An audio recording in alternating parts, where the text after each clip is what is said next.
What does it reveal to you about the status of Special Counsel Jack Smith's investigation that dozens of these Mar-a-Lago staffers have now been subpoenaed?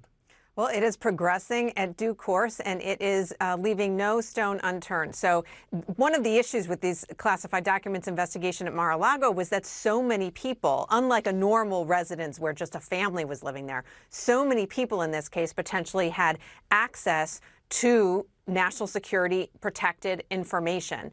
And so many people would have possibly seen what happened with those documents, whether they moved locations, who had access to them, and so forth. And so it really is the obligation of the Justice Department to conduct a robust investigation in this case to find out who knew what, whether these documents were seen by people that they should not have been seen, and what the potential damage to national security is, as well as who was responsible for the mishandling of the documents. Maggie Haberman is with us as well. Maggie, we all know you covered the former president closely for many years, but based on what you know about his actions at Mar-a-Lago, how much information would resort staff members like restaurant servers, housekeepers, others potentially have?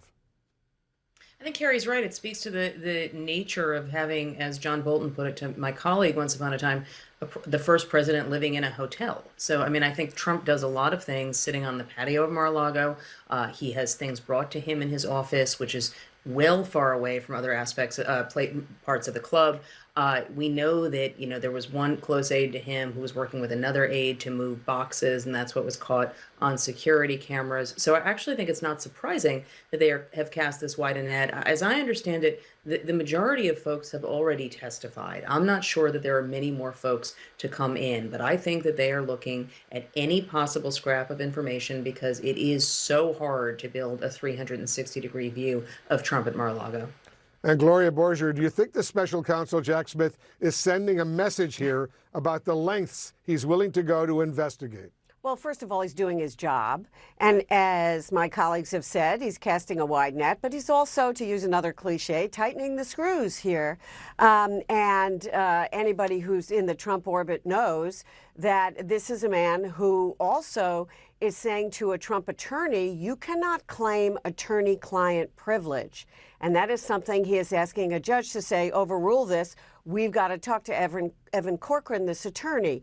So he is pursuing Donald Trump with a lot of vigor here, and I think they're well aware of it in Trump world. Yeah, I suspect you're right. Maggie, let me turn to another development right now out of the Manhattan District Attorney's Office. Donald Trump's former personal attorney, Michael Cohen, spoke to Don Lemon on CNN this morning following his appearances before the grand jury in New York. Listen to this exchange.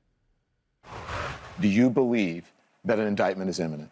I do. Okay. And when do you think it could happen? Sooner rather than later? Let's all hope it's sooner rather than later, because everyone needs to be held accountable. Yeah. Everyone needs to be held to the same standard of the law, and that includes former presidents.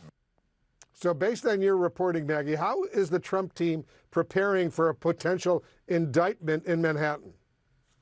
So it's interesting, Wolf, what Michael Cohen was saying actually speaks to the heart of what I think you're going to hear Trump and his allies, or at least maybe not Trump specifically, but his allies and some of his closest folks say, which is that this is they've been saying it's a quote unquote weak case. They don't actually know what the evidence is. What it is a smaller ball case compared to the other investigations that Trump is facing. Michael Cohen's point is equal justice under the law, and I think you're going to hear that as pushback.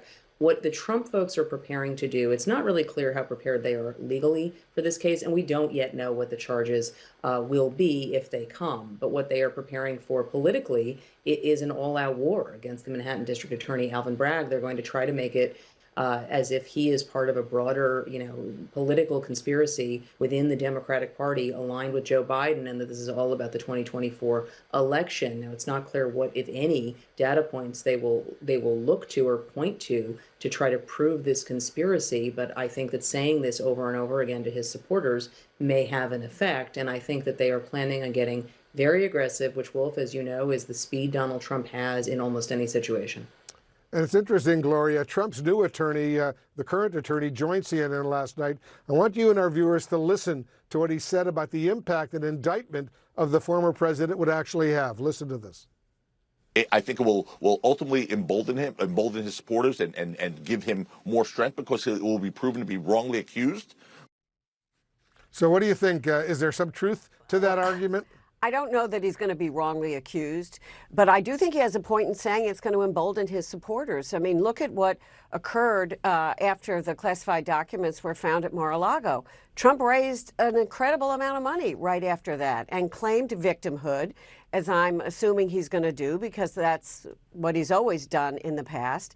And as Maggie said, they're going to try and turn this and say that Alvin Bragg is a Democrat. He's a partisan Democrat.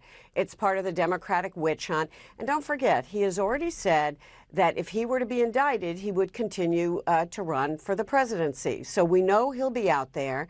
And I think this is a refrain that is music to his supporters' ears, and I think he will try and use it to his advantage. This case is very different in kind and in severity from the documents case and from the Georgia grand jury case that they're looking at about election fraud and election fixing. So I think this will be at one level. When those other cases come down, if they do, I think it will be a different ballgame.